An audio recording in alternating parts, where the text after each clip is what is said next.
Gordy Grundy, and I'm going to show you another side of Echo Park. Well,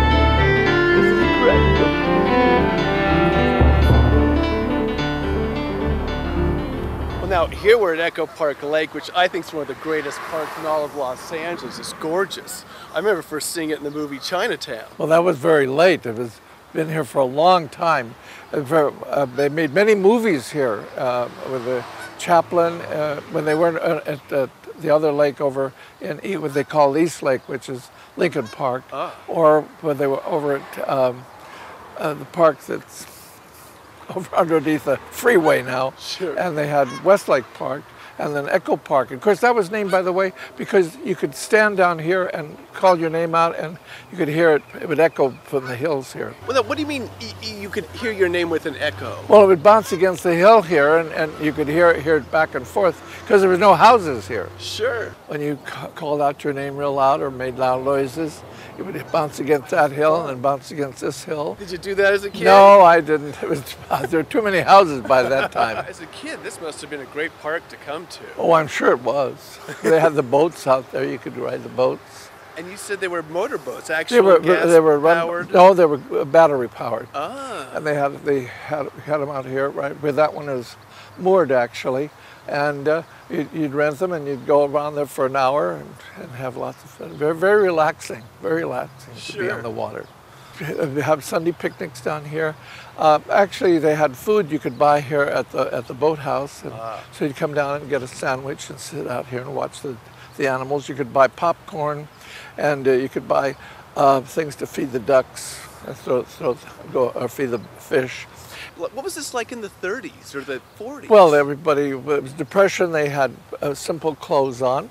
A lot of people would hang out here, sleep here during the day because they didn't like where they were living. But you had more people in the park than you have now. People used to go to the park, and about now they do a little walking, but this was always a great place for the bicycles and walking around the park.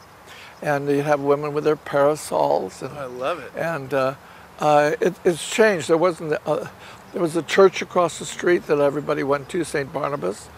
They've now built this big church here. And that was very free-thinking people went to St. Barnabas. A streetcar came up. Well, the streetcar ran on the other side there, across the street. And the big house over there belonged to the sheriff. There was a lot of money, a lot of big homes, and a lot of people lived here. You always have people that want to live on a hill. They have the canyon here that they lived. And those are high hills for a lot of people to live on. Sure. And as times changed, they moved away on further west. And then here we have the famous Angelus Temple. This was the headquarters for the great Aimee Semple McPherson. That's right. She was I believe the first televangelist in a way. She had the first radio show. Yeah, but really I think she was. She had a radio station there. They used to have a antenna that went up here at one time.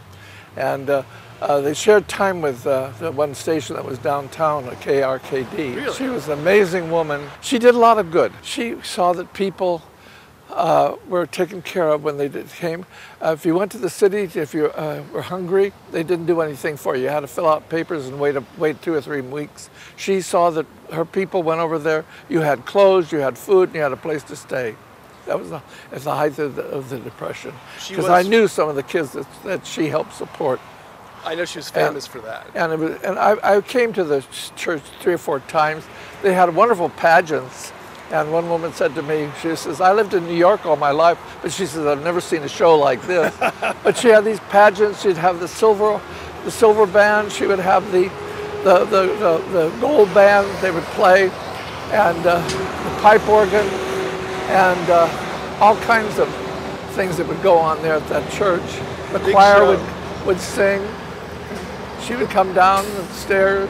With her big outfits on. Oh, this white outfit, and long stem red roses, which she would throw up to the balcony and all over.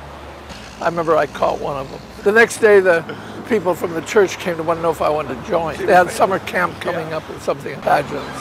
I mean, this is a spectacular view, but now up until a year ago, this was full of lotus blossoms. This was the largest group of lotus. It was planted by some lady coming, I think a Chinese lady came and planted the first plant here, and then it just grew and grew and grew, and we finally had made a festival. Yeah, and then we got rid of them. It was amazing how shame. they disappeared. This was a very important part of the lake in the 30s because Aimee would have a big Sunday doing down here, and they would baptize everybody here in the lake. The great Aimee Semple. I'm sure it was much cleaner in those days.